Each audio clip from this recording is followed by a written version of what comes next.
nosotros nos lleva a asociaciones, a recuerdos. Es lo que los psiquiatras llaman la memoria relacional. Igual que una canción, que un paisaje o esa escena tan manida de Proust cuando el olor de una magdalena le lleva a su pasado. La memoria relacional. En este sentido, los asesores de imagen han trabajado mucho con la memoria relacional para presentar a los gobernantes como la encarnación de ideas o de ideales. En el mundo antiguo, la imagen transmitía mensajes divinos. Si el gobernante, si el rey era Dios en la tierra, su imagen era un mensaje de los dioses. ¿Quiénes eran los asesores de imagen? Los sacerdotes. Los sacerdotes monopolizaron la imagen y se convirtieron en los asesores de los reyes de Mesopotamia y de los faraones. En el caso de Mesopotamia hay una epopeya, la epopeya de Gilgamesh, que se va a estar transmitiendo con esta imagen de el rey semidivino que vence a las fieras más poderosas, como es el león, se va a transmitir entre los sumerios, los acadios, los babilonios, los asirios, durante generaciones. Otra muestra de que son los dioses los que delegan el poder lo tenemos en el Código de Hammurabi. Está en el Museo del Louvre, pues aparece el dios que acaba de entregar al gobernante el cetro de mando y, si continuáramos hacia abajo en la imagen, todas las leyes para la gobernación de los hombres. Aquí tenemos una recreación de ese asesor de imagen que está diciendo al gobernante cómo aparece. Y en algo muy sensible para aquellas sociedades que eran más religiosas, eran menos laicas que las actuales. En el antiguo Egipto eran los sacerdotes los que tenían un manual, que era el libro de los muertos, para llevar el protocolo del viaje del faraón al otro mundo, al más allá. En su creencia, el faraón nacía como era Horus, era el sol que amanecía y acababa desapareciendo en la noche y con el crepúsculo. Pues el faraón, cuando moría, iba a hacer ese ciclo, iba a pasar al otro mundo, a convivir con los dioses, convertido ya en un dios. Y el libro de los muertos te dice no solo cómo hay que embalsamar, sino los colores rituales que hay que emplear y cómo se idealizan a los gobernantes. Esta es la máscara idealizada de Tutankamón. Los doctores que han hecho escáneres a la momia se han dado cuenta de que tenía malformaciones, que había tenido una fractura, era una persona más joven de lo que aparece en la máscara, y 3/4 de lo mismo para el icono de belleza femenina que era Nefertiti. Por lo tanto, ya se está cuidando una imagen ideal de los gobernantes. Pero es que en el mundo grecolatino existen una serie de convenciones para representar al gobernante como un héroe, o por lo menos como una persona, un personaje sobrehumano. Y esto lo vemos en la imagen del panteón de los dioses. Este panteón de los dioses los presenta de dos formas, o apolíneos o dionisíacos. Apolíneos, Apolo, la belleza perfecta, o dionisíacos, el dios Baco, los sátiros, la belleza y la fealdad. Porque los dioses griegos compartían los mismos vicios y virtudes que los humanos. Y si uno lee la mitología griega, vemos que hay incestos, asesinatos, adulterio y el mismo comportamiento que los humanos.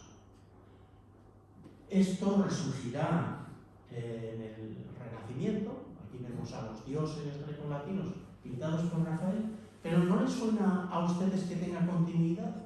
¿Que el panteón de los dioses tenga continuidad? ¿En qué pudo tener continuidad?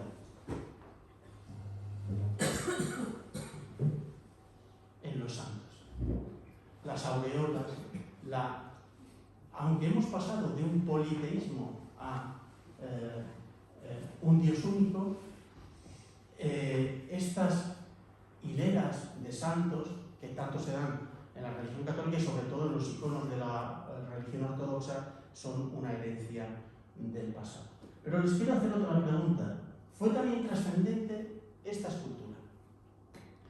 La esculpe Praxíteles en el siglo IV a.C. y se le ocurre a Praxíteles firmarla, hecha por Praxíteles. ¿Qué supone esto? ¿Qué impacto supone en la mentalidad antigua?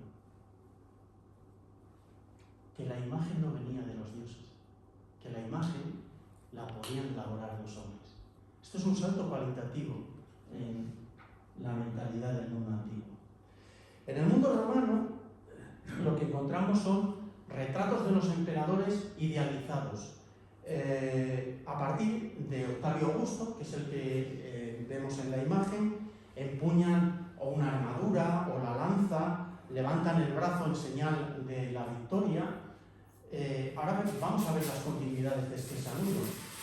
Y en el pecho, en la coraza, tienen los pueblos a los que han sojuzgado, los pueblos a los que han vencido.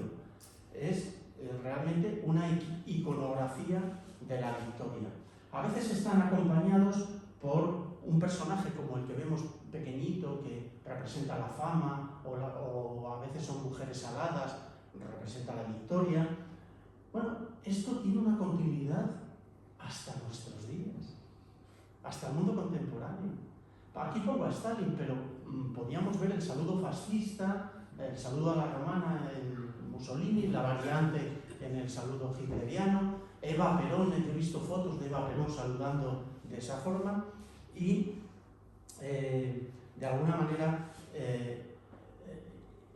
representan la victoria, la autoridad, el autoritarismo más que la autoridad.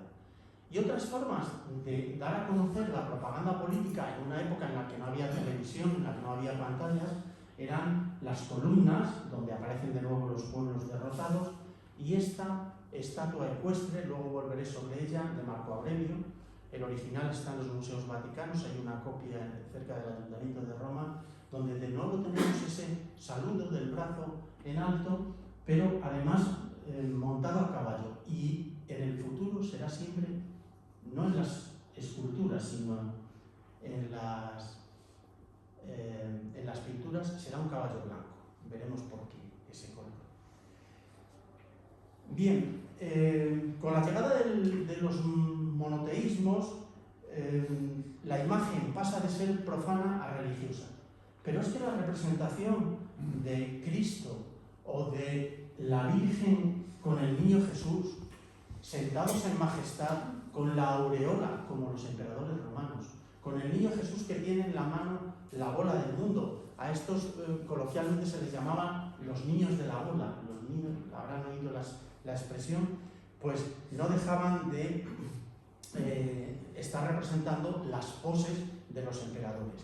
Y si algunos de ellos estaba coloreado, pues siempre estaba presente el rojo, que es el color púrpura, el color del poder. Piensen en los cardenales. Bueno, hay algún periodo, esto nos daría para otro tema, que es el de la iconoclastia, la destrucción de las imágenes.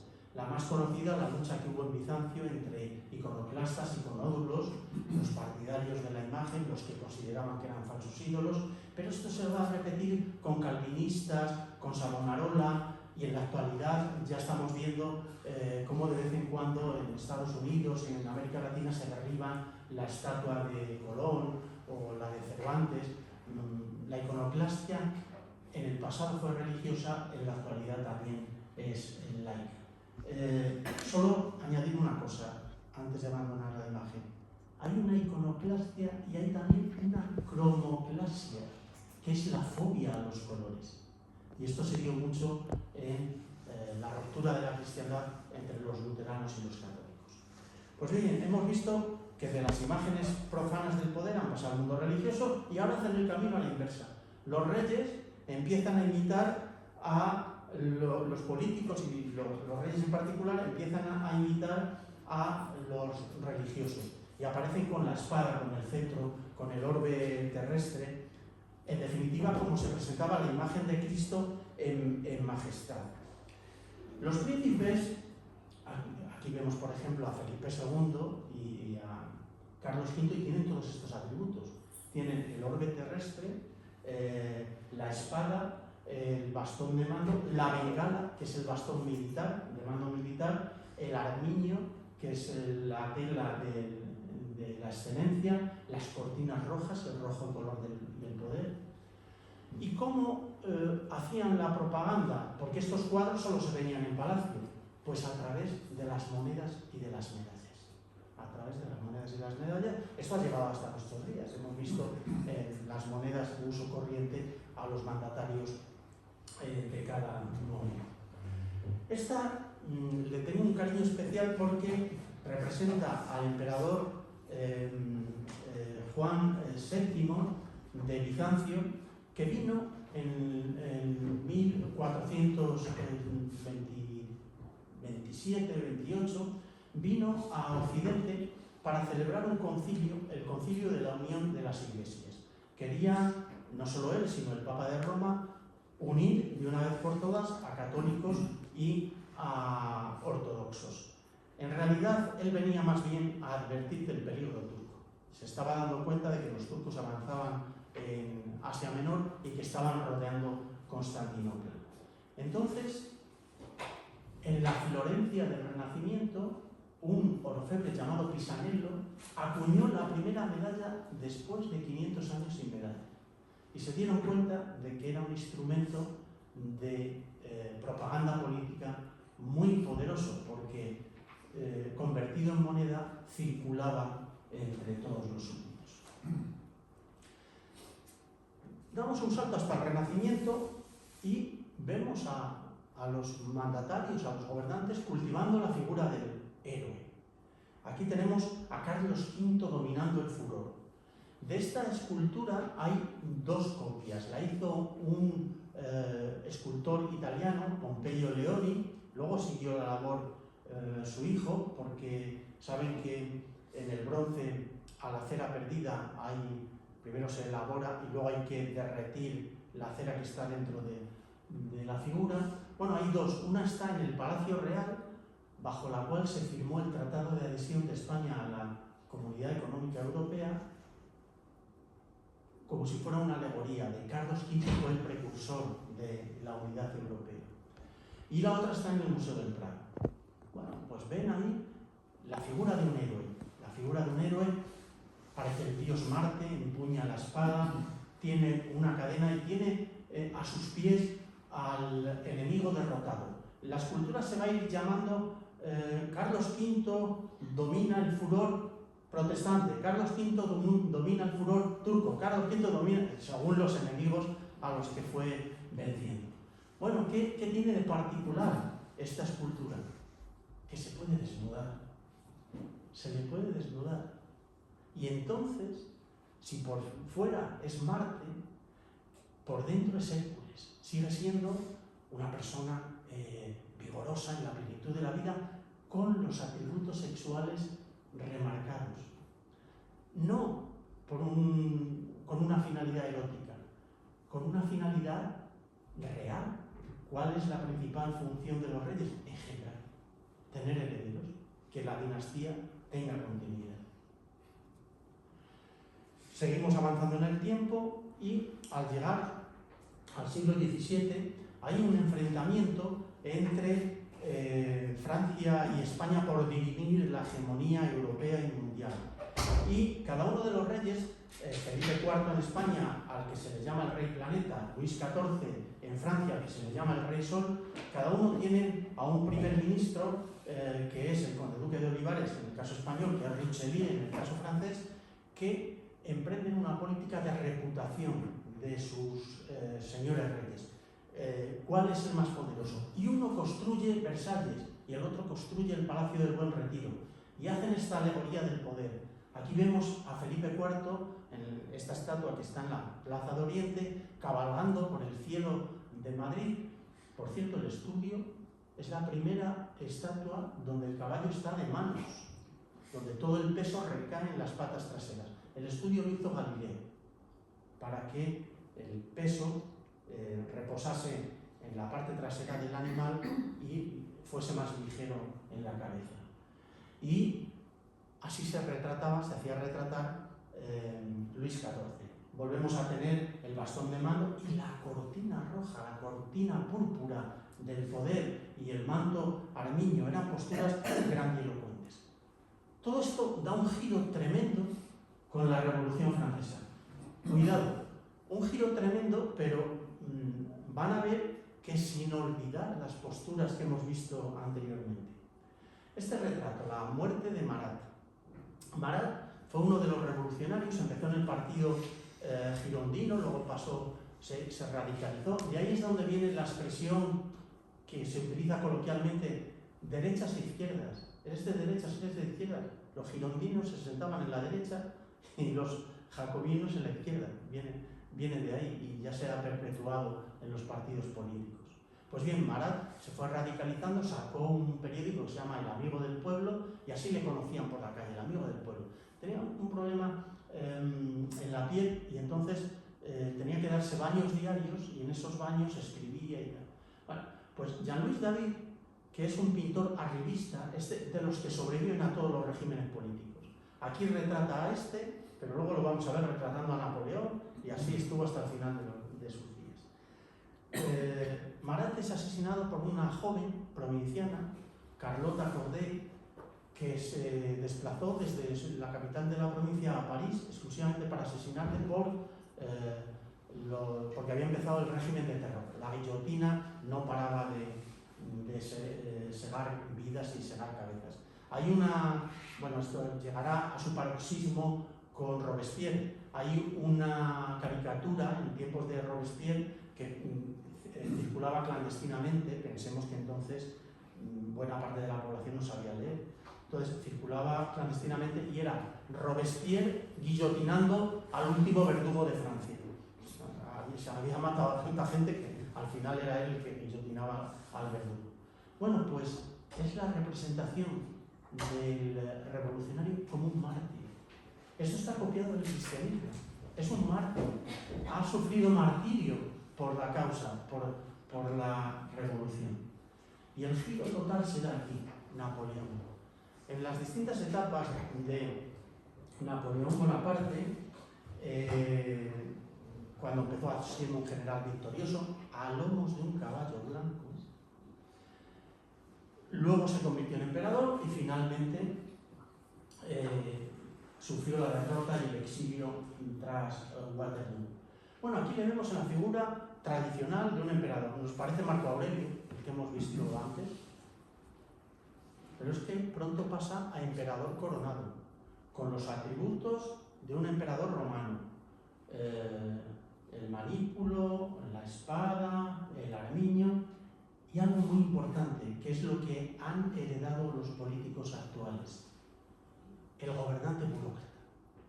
Está en su despacho y tiene a un lado la espada y un uniforme militar porque es general y tiene medallas, pero ya está en una silla con papeles, con un secretario, con un reloj que marca el tiempo. El gobernante empieza a controlar el tiempo de los súbditos. Y con esta pose, sobre la que se han hecho muchas bromas, que si le dolía el estómago, que si se estaba sujetando los tirantes, son los prememes del antiguo régimen. Bueno, esta postura era muy habitual en aquella época en los retratos que se podían hacer los aristócratas y los burgueses, pero en el caso de los dignatarios era una metáfora, porque cerca tenemos el corazón y lo que estaba diciendo es que el gobernante está como el reloj, está siempre latiendo su corazón y está desvelado por el bien de los súbditos, de día, de noche. Y esta postura es la que imitarán Simón Bolívar, George Washington, todos los gobernantes posteriores. Las revoluciones liberal burguesas del siglo XIX, para ganarse la simpatía de los subordinados, de los súbditos, empezaron a hacer homenajes a los prohombres de la patria. ¿Y qué entendían ellos por prohombres? Pues generales, pensemos héroes como Cascorro, pero sobre todo artistas. El 19 es una época de artistas, de literatos a los que se erigen este tipo de esculturas. En este caso tenemos la de Cervantes enfrente de las Cortes. Esta escultura, me parece que lo comenté el día que hicimos el recorrido, tiene su intrahistoria, porque la mandó erigir José I. Cuando Napoleón le autoproclamó rey de España, él, para ganarse el favor de los españoles, se le ocurrió que lo mejor era empezar por una escultura de Cervantes. Por eso ha estado en almacenes, ha estado guardada durante mucho tiempo, hasta que en el siglo XIX la hemos recuperado para la guía pública. Pero era muy común, luego veremos algún ejemplo, era muy común la estatua ecuestre en el espacio público. Otra alegoría del poder que se da es la nave del Estado. El gobernante aparece como el piloto que va guiando la nave del Estado para conducirla a buen puerto, al puerto de la salvación. Así, en el año 1558 se celebran unos funerales en Bruselas porque ha fallecido Carlos V y se pasea esta nave a tamaño natural en Bruselas, que no tiene puerto. Esta nave es la nave de la victoria, una alegoría. Tienen ustedes, si van alguna vez a Amberes, antes hablábamos de Amberes, la casa del editor Christophe Plantin, y le encargaron, en la época que no había fotografía, le encargaron que hiciesen dibujos todo el cortejo fúnebre de esta procesión en Bruselas. Entonces la encabeza la nave, pero luego vienen los nobles, los religiosos, los gremios. Si alguna vez van a Bruselas, no dejen de verlo porque es espectacular. Aparte de que la imprenta es un buen ejemplo de la división del trabajo. Antes de que Adam Smith nos pusiese el ejemplo de los alfileres, ya vemos cómo en la arquitectura de esta imprenta había un cuarto para los correctores de erratas, otros para los que imprimían, otros para los que comercializaban, en fin, una joya. Pero volvamos a la nave de la victoria. Es el ejemplo de Stalin, que conduce, es el piloto que lleva a la CCP en caracteres cirílicos, la Unión de Repúblicas Socialistas Soviéticas, a buen puerto. Y sobre todo, Mao Zedong, al que en 1948, cuando han ganado los comunistas al gobierno en perjuicio de los nacionalistas, proclaman en la plaza de Tiananmen la República Popular de China, y el Partido Comunista nombra jefe del Estado a Mao Zedong con el nombre de El Gran Timonel. El Gran Timonel. Ahora bien, aquí sí hay, bueno, he traído esta imagen por una cosa. Este es el cartel que más reproducciones ha vendido en el mundo. 250 millones de reproducciones desde que se hizo en la Revolución Cultural. Se llama Mao Zedong Camino de... Mao Zedong estaba a punto de fallecer, era muy mayor, y le representan como un maestro, porque era maestro de escuela, un maestro joven que va camino de dar las clases. Claro, estamos hablando de las dimensiones de China, desde hace 40 años hasta ahora, que se sigue vendiendo, es el póster que pasa a la historia como el más vendido de todos. Bueno, pero decía, siglo XX, aquí sí hay un cambio, porque, por un lado, se modifica el discurso médico.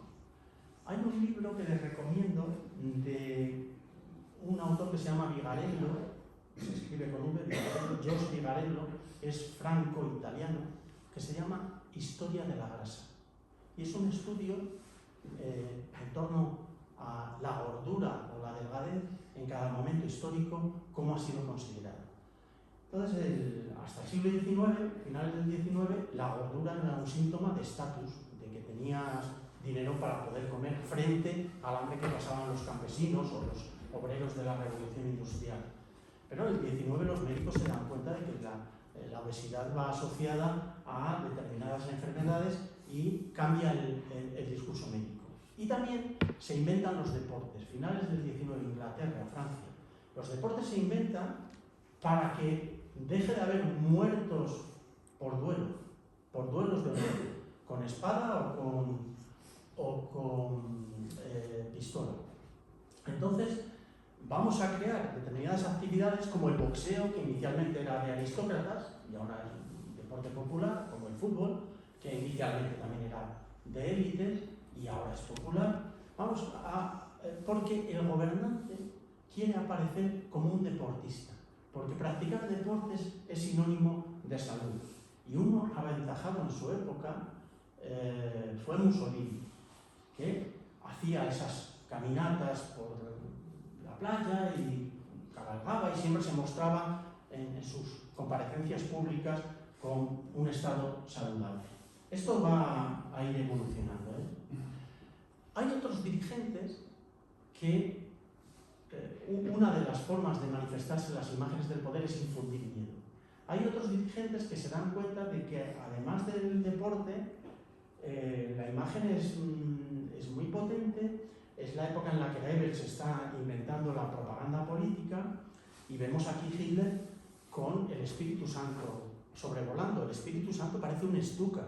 Recordarán los cazas estos de las campañas relámpagos con las que invadió Polonia, realmente infunden miedo. Y se dio cuenta también del poder de la radio y de la amplificación de la voz.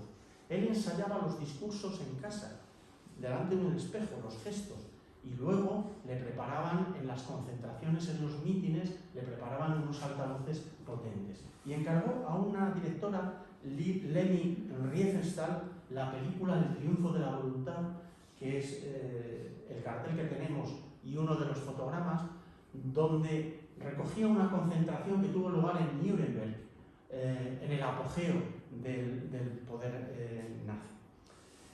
Stalin, para que vean lo de la reutilización de lo anterior, Stalin pensó, oye, pues el cristianismo también tenía sus cosas que se pueden utilizar en propaganda. Y cada vez que vemos una manifestación, todavía lo podemos ver en la Nicaragua de Ortega o en la Venezuela de Maduro, van los manifestantes con los pósters de Marx, de Lenin, de Engels, de Stalin. ¿En qué se pudo inspirar Stalin? En la iglesia ortodoxa, que encabezaba las procesiones con iconos. Entonces se dio cuenta del efectismo que podía tener Stalin. Y esta imagen es el Madrid republicano en plena guerra civil, ¿no? Lenin, Trotsky, porque en aquella época tenía mucho peso el partido trotskista.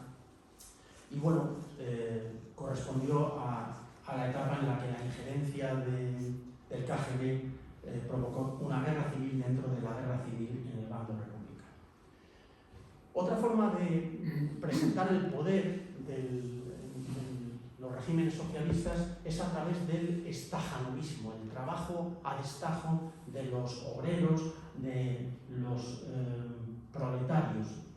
El realismo socialista era una cosa, pero oficialmente se llamaban dictaduras del proletariado.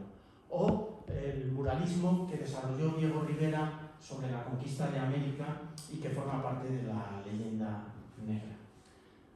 Un nuevo giro, el dirigente familiar, Kenneth, es la etapa de Kenneth. Aparecía con Jackie, con los hijos, sabíamos que era infiel, sabíamos que se llevaban a matar, pero las fotos oficiales evidencian dos cosas: que vende entre los electores la armonía familiar, y en segundo lugar la mujer ha ganado un puesto, y ese puesto es el de la primera dama, y a partir de entonces no ha dejado sino de crecer las figuras de Jackie, de Hillary Clinton, de Michelle Obama, que ahora se baraja como alternativa para Biden. No han dejado de crecer su papel político. como un elemento común en la antigüedad, no tenemos imágenes, pero sí tenemos textos, y hoy día está el recurso a los baños de masas, el recurso a mezclarse con el pueblo de vez en cuando y coger un niño en brazos, porque van a ser los futuros votantes. Lo hizo Hitler, lo hizo Stalin, son los futuros patriotas. Lo hace Nicolás Maduro y a veces se equivoca, los políticos se equivocan. Bueno, esta imagen del dirigente de Corea, observen, se ven un poco los hombres que están a la izquierda, son militares, pero las mujeres es que parecen clonadas, es el mismo, es la uniformidad llevado al extremo. Bueno, cogen un niño y a veces se equivocan. Bolsonaro cogió un enano. Entonces lo confundió con un niño, lo subió y el futuro patriota resulta que ya estaba muy formadito y tenía sus propias opiniones. Pero, esta señora, tan simpática y demás, no solo se confundió con un enano, sino que en una visita a Vietnam, el enano era el empresario de lencería más importante del país, y ahí se le ve tan contento al hombre. Y ella iba como embajadora enviada por el Reino Unido para establecer buenas relaciones, por lo menos lo consiguió con los enanos. Que la palabra enano no se puede decir, pero bueno, nos entendemos. Bueno, en cada contexto histórico, el gobernante también fuerza, quiere aparecer como un deportista, pero aparece practicando los deportes de moda. Aquí vemos a Franco practicando golf y navegación. Es la época en la que firma los tratados, los acuerdos con Estados Unidos, y por lo tanto los asesores de imagen habían visto que los presidentes de Estados Unidos practicaban estos deportes. Voy a poner ejemplos de distinta ideología, para que no vean que quiero hacer un discurso sesgado. Observen bien estas imágenes, porque la fotografía puede ser también muy cruel y puede deformar la realidad. Vemos a Bush practicando running, luego le han captado, fue un discurso en Irak muy fiero, pero no notan que la de arriba está manipulada. Hombre, a lo mejor no era muy inteligente, pero de ahí a tener el libro boca abajo, pues es cuando le dieron la noticia de los atentados contra las Torres Gemelas. El pádel se puso de moda cuando vino de Argentina y se puso de moda en la etapa de Aznar. Nicolás Sarkozy, les recomiendo una película que se titula De Nicolás a Sarkozy, que refleja la etapa de la campaña electoral, la primera vez que ganó las elecciones, y es cuando se está divorciando de Cecilia, la primera esposa española. Entonces, cuando aparecían practicando ciclismo, corriendo, los dos sonrientes, en cuanto colocaban la cámara, empezaban a pegarse literalmente, y a hablar de las condiciones del divorcio. Da lo mismo que si uno sea socialista y el otro conservador. Aquí Cameron practican o simulan que practican los deportes de moda. Vemos dos modalidades, Clinton paseando por la playa y Obama después de este partido le fracturaron algunos dientes y ya no ha vuelto a aparecer jugando a baloncesto de verdad. Bueno, en el otro extremo tenemos a este Hércules eslavo que le gustaba aparecer con el torso descubierto, montando a caballo, peleando con un oso, pescando y demás.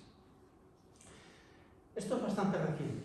Alguien lo ha llamado chandalismo revolucionario. De repente aparece Fidel Castro, ya muy mayor, y con un chándal de Adidas. Después de tanto imperialismo yanqui, que hace este hombre con un chándal de Adidas, haciéndose propaganda como no podía ser menos. Y aparece Maduro con el chándal con los colores de Venezuela, de la bandera venezolana. Es una forma de presentarse como iguales. Soy igual que vosotros, soy lo mismo que los súbditos. Y aquí he puesto estas dos fotos porque seguro que lo están observando continuamente en televisión.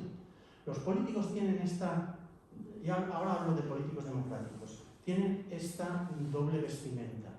Cuando van a un mitin, van de paisano y a veces desaliñados para demostrar que son igual que los que están escuchándoles. Y cuando van a un acto institucional, como este que reunió a todos los presidentes, pues van vestidos de punta en blanco. Ahora bien, a veces los políticos, en esta imagen familiar, no controlan a los hijos adolescentes. Y entonces se dan este tipo de situaciones góticas, digamos. Es muy importante también la vestimenta. La vestimenta.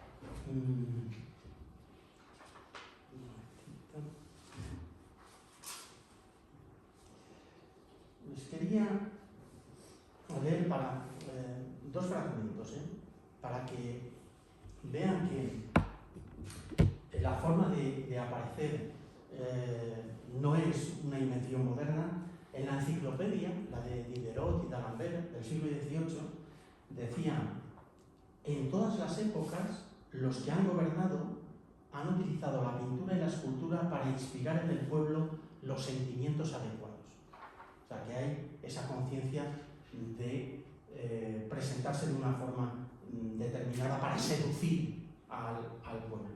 Maquiavelo hablaba de la política como el arte de engañar. Y Napoleón decía: gobernar es aparentar, porque el pueblo no lee los decretos, pero sí ve los actos y sí ve a los gobernantes. Vamos a ver otro aspecto. Sí, este de la vestimenta. Bueno, les anticipo esto porque algunos de los símbolos políticos son muy recientes. Por ejemplo, las banderas. Los romanos no tenían bandera. Esto que vemos aquí, que es una recreación, es un estandarte que tenían que fijar en el suelo porque pesaba. ¿Qué necesitamos para que aparezcan las banderas? ¿Qué invento necesitamos? La seda. La seda. Para que la bandera ondee y se pueda desplazar y no pese. Luego, las banderas son relativamente recientes. Vinieron por la ruta de la seda y se generalizan con los estados-nación ya en el siglo XIX. El vestido. En los pueblos indígenas, lo que son las plumas, los adornos, los tatuajes, están hechos sobre la misma piel. Es el uniforme para reconocer a los, a los dirigentes tribales. El tatuaje, que ahora está tan de moda, durante mucho tiempo estuvo asociado a tipos patibularios, a las cárceles, a los marineros. Todos bromeábamos con aquello de que el marinero tiene un amor en cada puerto, entonces hacía un tatuaje: amo a Rosita, en el puerto siguiente tiene que tacharlo, amo a Susanita, y así va poniendo el brazo hasta que lo completa. Bueno, pero el tatuaje es relativamente reciente. Lo traen los marineros de James Cook cuando estuvieron recalados durante unos meses en Oceanía, en islas de Oceanía, y se lo vieron a los maoríes. Entonces, algunos de los marineros, cuando vuelven a Londres, abren tiendas de tatuaje en el puerto. Por eso ha estado asociado a los marineros y luego a las cárceles, hasta que ahora pues ya se ha generalizado. Y es muy importante, decía Shakespeare, que las modas las inventan las élites y luego las sigue la masa, y hasta cierto punto tiene razón, porque en el momento en que Messi, Ronaldo y demás empezaron a tatuarse la imagen de Dios, la imagen de Jesucristo, la imagen de Juan, muchos jóvenes les empezaron a imitar y ahora se ha generalizado. Otra forma de vestir es la toga. La toga da autoridad. Era la toga senatorial en Roma. Por eso ha pasado al mundo judicial. Representa la autoridad. Pero la autoridad ya viste de negro. Esto me parece que lo hablamos una vez. A raíz de la peste negra de 1348, el negro se convirtió en el luto oficial. En España el vestir de luto era vestir de blanco. Hasta los reyes católicos se convierte en el luto oficial y en la autoridad. Y la imagen de la derecha es muy interesante porque es cuando Gorbachov inició la perestroika, vino a Madrid y la Universidad Autónoma y la Complutense le nombraron doctor honoris causa. Como siempre sucede, hay peleas, ¿no? Vente a mi universidad, ¿no? Vente mejor en la mía. Entonces le nombraron doctor honoris causa en el Palacio del Pardo. Bien, los gobernantes del 19, de la época victoriana, empiezan a vestir con chisteras, con sombreros, con corbatas, y esto va a perdurar hasta la actualidad. La moda Mao realmente clonaba, era como sustituir la armadura medieval por el uniforme que clonaba a la población. Los Kennedy, ya he dicho, crearon un aire informal, una forma de vestir más informal, y en estas dos fotos vemos aquí una visita del presidente del gobierno español en la etapa de Trump. Todo parece muy informal, pero lo comentábamos antes de la conferencia. Si vamos a los detalles, el reloj no es normal, es un Rolex. Las joyas no son de una casa de diseño, es decir, que se perpetúa el lujo desde la antigüedad. Y voy a terminar, por si hay algo de coloquio, les preguntaba, las ventanas de las apariciones. La ventana de las apariciones. Bueno, se me olvidaba, lo del caballo. A ver si encuentro un caballo blanco. Un caballo blanco en concreto. Bueno, no sé, a lo mejor ni lo he cargado. Les iba a hablar de Santiago. Santiago Matamoros.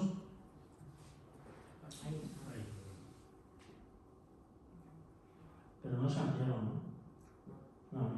Santiago Matamoros. Bueno, todos tenemos un poco en mente la imagen del caballo blanco. Desde Alejandro Magno con el caballo bucéfalo hasta los emperadores romanos, hasta los dirigentes actuales, pueden ver fotos del dictador de Corea del Norte montando en un caballo blanco, pero no en cualquier paraje, en una zona nevada donde queda muy bien. Maniqueísmo cromático. El blanco es el color del bien, el negro es el color del mal. No puede ir en un caballo de otro color, con otra piel, porque lo que quiere representar es la figura del buen gobernante. Y la ventana de las apariciones con la que empezamos, pues es que desde los faraones hasta la actualidad se sigue dando. Así se hizo retratar Lenin en este cuadro de realismo socialista.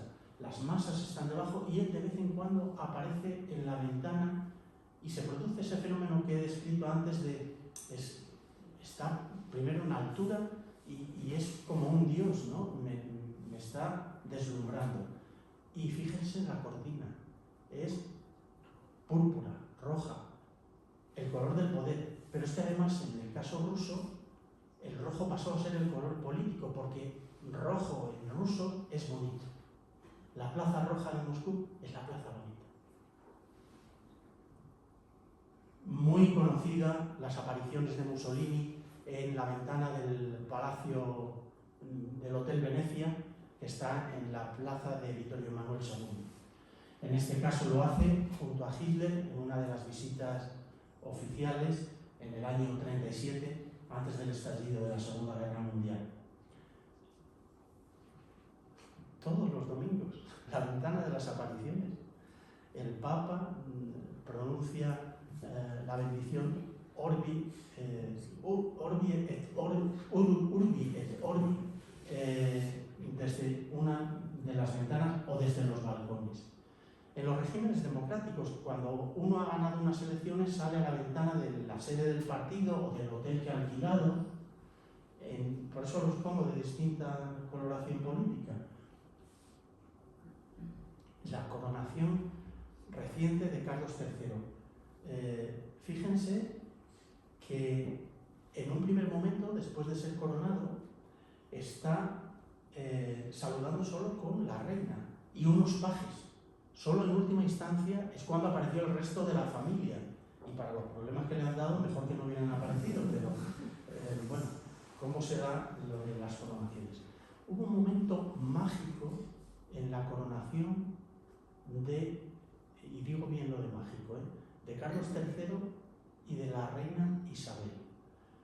Su madre, cuando fue coronada, es la primera coronación de la historia que es televisada.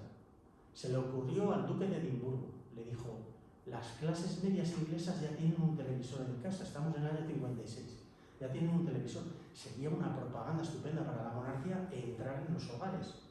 Pero hay un momento muy delicado, es cuando el patriarca de la Iglesia Anglicana procede a la unción de la reina. Y en ese momento el Cámara lo resolvió poniendo un paño. Como era la televisión en blanco y negro, pues fue un momento que no vieron los espectadores porque estaba vedado a los ojos de los súbditos. Mi incógnita era cómo lo iba a resolver Carlos III. Y lo resolvió, le montaron, no sé si lo han visto, un biombo, rápidamente un biombo, entró en ese biombo Carlos III y el patriarca, le unció, nadie lo vio, ni siquiera la televisión, lo desmontaron y pues prosiguió. En definitiva, bueno, esto es el estudio que he realizado sobre las imágenes del poder, que las he llamado ilusorias, porque nos hacen sentir que estamos con ensueños, y terminamos con esta ventana de las apariciones, que es más prosaica y que es de nuestra vida cotidiana. Muchas gracias por su atención y no sé si tienen alguna pregunta.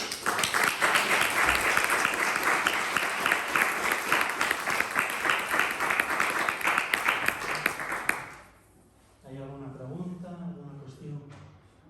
Nos queda, es que es un tema tan amplio, pero lo podremos ver en otra ocasión, las alegorías, porque el poder no siempre se representa mediante una persona, sino también mediante valores abstractos, como la Estatua de la Libertad, la Victoria, el Arco de la Victoria, son alegorías, ¿no?, que suelen ser figuras femeninas. ¿Alguna cuestión?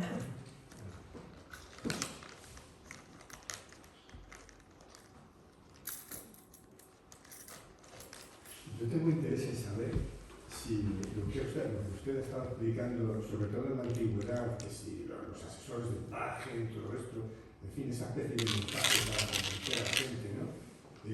Digamos, cuando tocaban el tema religioso, o sea, ¿se lo creían de verdad o era simplemente parte del montaje para convencer a la gente y vivir del momento? Pregunto. No estamos en la piel de todos y cada uno de los súbditos, pero sí se lo creen, igual que determinadas ideas disparatadas y determinadas ideologías muy extremistas tienen seguidores que se lo creen a pies juntillas. ¿Pero se lo creen o les convencen? ¿O les hacen montaje mediático para convencerles? Eso es lo que a mí me gustaría. Voy a poner un ejemplo, Sí. voy a mojar un poco. Escuché a un general ruso hacer unas declaraciones cuando habían invadido Afganistán. Hizo la siguiente declaración. Dice: yo me di cuenta de que íbamos a perder la guerra, estoy hablando de hace muchos años, ¿no?, cuando los rusos estaban en Afganistán. Dice: cuando estábamos en una trinchera y los talibanes nos mandaron 2 niños hacia nuestra trinchera, y cuando los cogimos eran niños bombas. Estallaron, murieron los niños, murieron nuestros soldados. Ahí me di cuenta de que si desprecian la vida humana, pues son capaces de hacer cualquier cosa. Y los talibanes lo hacen convencidos. Entonces, cuando uno ha asumido una determinada ideología o unas determinadas creencias, pues va hasta las últimas consecuencias por la misma. Que habrá gente que aparente fidelidad, seguro, por intereses personales, por intereses económicos, pero que el pensamiento, a mí otra cosa que me ha sorprendido en la pandemia, a lo mejor hay alguno en la la sala, lo digo con respeto, pero me ha sorprendido la cantidad de negacionistas en relación a las vacunas. Cuando hablaba de los mapas, me han sorprendido los terraplanistas. Es que son cosas que yo como historiador, digo, pues sí, que estaba superado en la Grecia clásica, se sabía que la Tierra era redonda y lo de las vacunas pues se supone que son benignas. ¿Y cómo se dan esas creencias? Pues no sé si les han convencido o se han autoconvencido. Usted mismo lo ha dicho, se supone que son benignas, no está usted afirmando 100% nada. Claro. Entonces se supone da lugar a pensar demasiadas cosas. Claro, no hay digamos una creencia o una afirmación rotunda. Científicamente sí. Claro.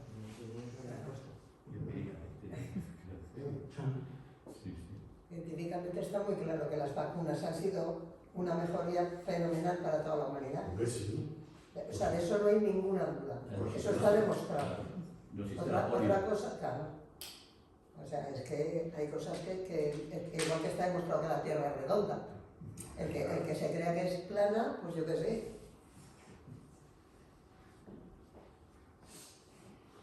¿Alguna otra cuestión?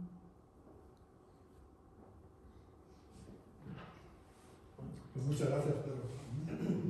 Gracias a vosotros y queda pendiente una segunda parte de esto. Muy bien. Gracias. Gracias.